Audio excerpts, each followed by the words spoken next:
একটি ভাষার জন্য জীবন দিয়েছিলেন কিছু তরুণ।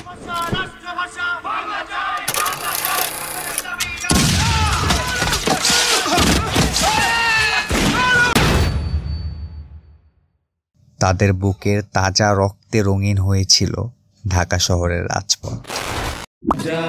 সেদিন তারা শুধু গুলি খায়, তারা আমাদের জন্য ইতিহাস লিখেছিলেন।